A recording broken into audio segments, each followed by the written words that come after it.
buu hadda u sameeyaa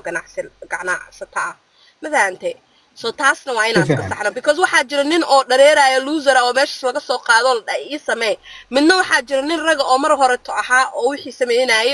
oo lagu dhaay walaal macaan aan isku ka daro madaantay so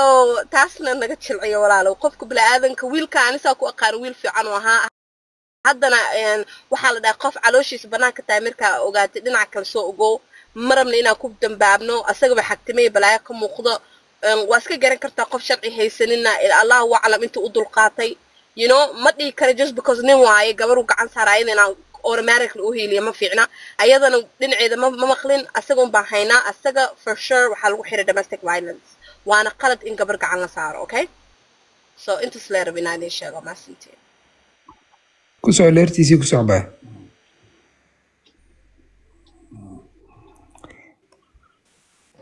waa qalad baa inuu gabar gacan u qaado ya laakiin subaxyada oo alseeda la isdagaalayo maxaa waay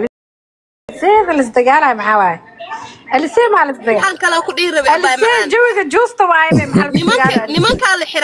la xiraa horta maanta fiiriyaa nin naaga de maanta isfeeraa ma aragtay oo ayada ku bilaaday xitaa see walaa waa qaalid United States ma aragtay nimanka la xiraa hadda baa thank you qaali u sheeg cunugaas Cabdiraxmaan dhamaanta inaan ku nimanka la xiraa ha naag lama xiro domestic violence nimanka la xiraa because nin waaye asaa feer game asaa jaan game ma faham mayo qaali gabadha waxaa la xiraa markay wadato midi iyo balaayo ay ku dilayso markaasaa la xiraa qaali abaa qaali dumar waxaan ka saxaayay tobanka ku reerkiisa ka dhigay ida kama dhigin wiilal qaraabihiina markii loo sheegay wiilashiya ka dhigay 10 kun ani hadaay adinta soo gelina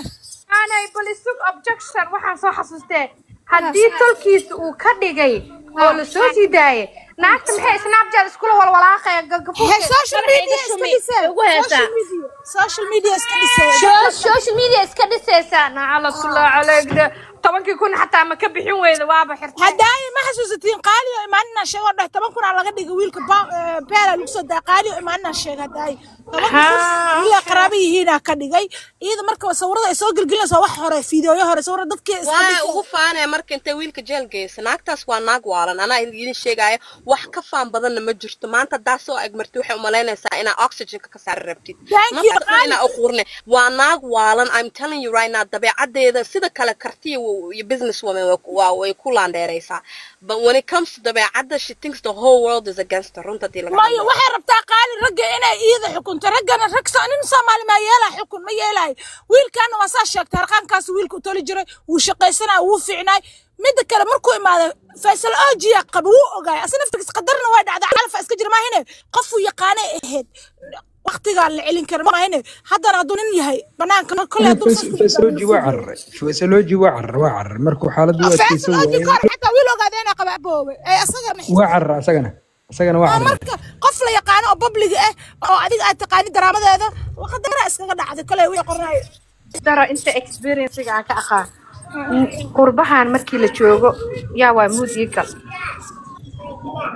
ina cabdi muudigal qurbahan markii la joogo nimanka bilaa sharci la'aanta ah nimanka oo mashaqaystayaasha ah guri qurux badan oo decoration saaran yahay oo marriage laga bixiyo lacag oo kaala iska arag ah oo cuntadiina shilin uga bixeen kiradiina shilin uga bixin way rabaan mashaqaystayaasha waaya ما هدت كش شقيستو وين ربان وين عنا وين عباية واسقرحنا يا در غالية لو سو قدا برفون غالية لو سو قدا أسجد لا لوشو كجوجا ما فين مركب ولا